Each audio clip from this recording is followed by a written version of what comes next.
What if you shouted in space? Let's say you're floating somewhere between Earth and the Moon, alone, in a sleek spacesuit drifting in the vast vacuum of space. You've seen the stars, you've waved at Earth, and now you decide it's time to scream. You open your mouth and shout as loud as you can. Nothing happens. No one hears it. Not even you. Because space is famously silent, not quiet, silent. Unlike a whisper in a library, which could technically be picked up if someone's close enough, a shout in space doesn't travel anywhere. It just stays with you. But why? On Earth, when you speak or scream or whistle, your vocal cords create vibrations in the air. These vibrations ripple through molecules, like dominoes falling into each other. That's how sound travels, molecule to molecule nudges. In the vacuum of space, there are no molecules to nudge. No air, no medium, no nothing. Just you, your vocal cords, and the overwhelming realization that your scream is fundamentally alone. Now, if you're wearing a space helmet, which you'd better be unless you're doing a very short-lived experiment, then your scream will bounce around inside your helmet. You'll hear it, loud and clear. In fact, it'll be even louder than normal. Your helmet is a small, hard bubble, and sound reflects sharply off the inner walls. It's kind of like screaming in a tiled bathroom, except you're hurtling around the Earth at 28,000 kilometers per hour, and your oxygen supply is finite. But no one outside your helmet will hear it. Your radio might pick up your voice if you're transmitting, but the scream itself, the sound wave, is trapped with you.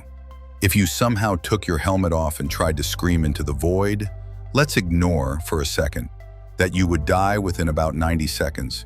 Your scream still wouldn't go anywhere.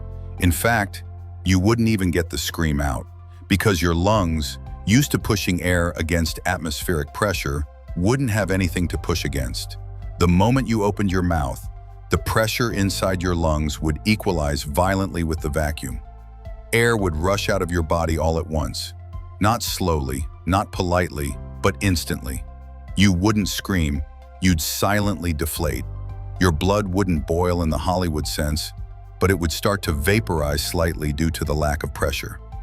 Bubbles would form in your body fluids. Your saliva would boil on your tongue. Your last breath would freeze in your throat. You'd have about 10-15 seconds of consciousness before you passed out. But again, no sound. Let's rewind and stay inside the suit. Say you keep screaming for fun, you record it. Play it back later. It still sounds like you screaming. So technically, you can scream in space, just not into space.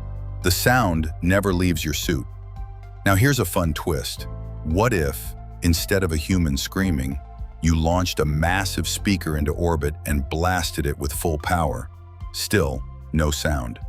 Even if the speaker cone moved perfectly, the vibrations would just wiggle uselessly in the vacuum. There's nothing to carry the sound. The only thing you'd notice is the speaker shaking itself apart from mechanical stress, and maybe the satellite it's mounted on vibrating slightly, but no noise would escape. The silence of space would remain perfectly intact.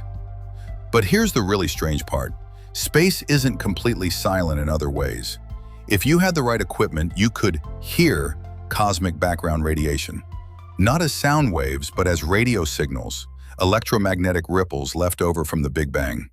These can be converted to sound by instruments. Same with solar flares, magnetic storms on Jupiter, or the eerie chirping wail of a black hole colliding with another black hole. Those sounds are real, but they're translated, like tuning into a cosmic radio station. You can't hear them in space with your ears, only with machines. So, what if you shouted in space? Your vocal cords would vibrate. Your helmet would echo, you'd hear it, but no one else would. The universe, vast and ancient, wouldn't even blink. Your scream would be a private moment, just you, your thoughts, and the endless, airless quiet of the cosmos. But let's be honest, if you're in space, drifting all alone between the stars, and screaming is your instinct, well, it's probably already too late.